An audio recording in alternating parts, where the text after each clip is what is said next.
Okay, let's jump to example 1 and see how the algebra works here. Okay, the log of 2x minus 1 base 6 is equal to the log of 11 base 6. Before we start solving, let's just consider some possible restrictions on the expression of x. Okay, should there be any restrictions on x in this equation? Yes, Why? because x can't be any number. Well, you're right, it can't be any number, I feel like, but what kind of numbers could it be? It can't be less than 0, and it can't be 1/2. Yeah, this stuff here, the argument of the logarithm, cannot be 0 and cannot be negative. Right? So to figure out the restrictions on x based on that fact, you always take that argument, 2x minus 1 in this case, and make it bigger than 0, and then just solve for x. And a lot of you did that in your head already, which is good. Okay, so you bring the 1 over. So our restriction in this case is that x has to be greater than 1/2. That becomes particularly important here because we are going to find a value for x in this equation. We are going to solve for x. Whereas before, when you were just dealing with expressions, there's no way to solve for x, right? But this time the restriction is important because it's going to give us a guideline as to whether or not the solutions that we find are valid. Right? If our solutions don't obey this restriction, then they're invalid solutions and we can't use them. Okay? So finding that restriction is important. And again, the easiest way to find it is just to make whatever's inside your logarithm greater than 0 and then solve for x. Okay? We don't have to do that here because it's just 11. So we already know it's not going to be negative or 0. Okay, you can't restrict 11 because 11 is 11. Alright, so now to solve. Well, remember what I said back on the previous screen where if I logarithm something with a base and I logarithm something else with that same base, those two things are equal to each other. That applies here. Right? I'm taking the logarithm of 2x minus 1 with a base of 6 and the logarithm of 11 with a base of 6. Because those two logarithms are equal to each other and because they have the same bases, 2x minus 1 and 11 have to be the same thing. Does that make sense? So this would be A and this would, and 11 would be B if you want to think about it like that. Right, log of A base 6 equals log of B base 6, therefore A equals B. Okay, so that allows me to just write 2x minus 1 equals 11 and solve for x. With me? Okay, so this is simple algebra, right? This equals 12, so x is equal to 6 after you divide over 2. Okay, so it's a pretty simple problem when you do that. Right? But again, we have to always compare our answer to the restriction. Does it follow the restriction? Yes. Yes, it is bigger than 1/2. So we do know that this is a correct solution. Nice job. Thank you. Okay? Alright. Let's take a look at another one here. We've got the log of 8x plus 4 equals 1 plus the log of x plus 1. Okay, restrictions first. How do I find my restrictions? You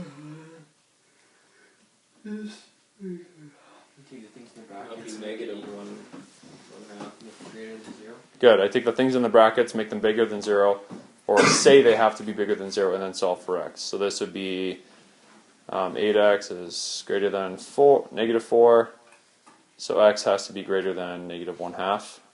And then the other restriction here would be x plus 1 has to be bigger than 0. So x has to be bigger than negative 1. So I've got two restrictions here. Which one should I use? The first one? How come? Second one. Second one?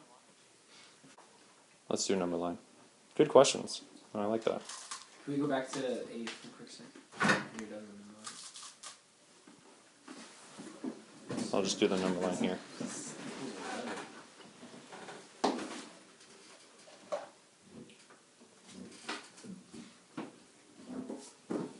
So we've got one saying everything there, another one saying everything there. And we want one that works for the entire equation, right? You with me? Yeah. Okay. So you're saying, what if we had negative 3 over 4, which is between those two? Okay. Would that be a valid solution? Yes. No. Because it may work. Let's see if this one is restricted by saying it has to be bigger than negative 1/2, so it wouldn't work, right? Okay? Okay. So what you're saying is that'd be good for both. Yeah. The way I think about it is take the one that overlaps with the two. Okay. Right? That's kind of the shortcut for me. Is where do these two where do these two inequalities overlap? Wherever they overlap, that is the restriction that you take. And they overlap for all values greater than negative 2. So a little bit of a shortcut there. Anywho, good question, guys. Nice. Like that you're thinking. Was that enough time on A, Riley? Yes. Alright, now to solving. Okay? Can I just remove the logarithms like I did last time? No, No, why? because you said it's not a Because there's factor. not one. Because there's this guy here. Yeah. Right? If I had just log 8x plus 4 equals log x plus 1, then I could take them away. But I can't do that in this case. Alright? So what do I do? Well, we'll use our algebraic intuition, which says usually we try to keep the variables on one side and the constants on the other. So that's what I'm going to do. I'm going to take log x plus 1 and bring it over. Okay? So this gives me the log of 8x plus 4 minus the log of x plus 1 equals 1. With me? So both logs are the base of 10, right? Both logs are a base of 10, yes. Okay, what happens when I subtract the logarithm? What's the law? I divide those arguments, right? Good, you guys remember. So this is log 8x plus 4 divided by x plus 1 equals good old 1. With me? Take 4 out. Can you see where to go from here? I'm not going to factor yet. Factor it out. I'm not going to factor yet. But that's a good idea.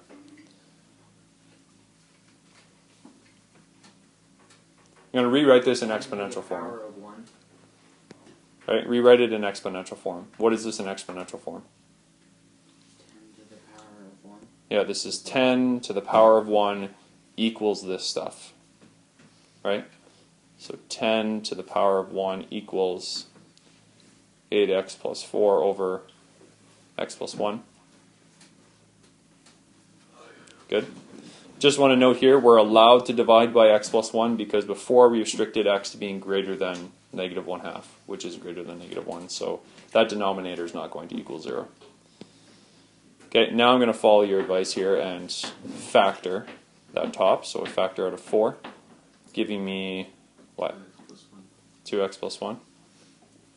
Actually, I'm not sure about that now. I thought I was going to get x plus 1. Well, we'll see what happens. No, I'm gonna keep it.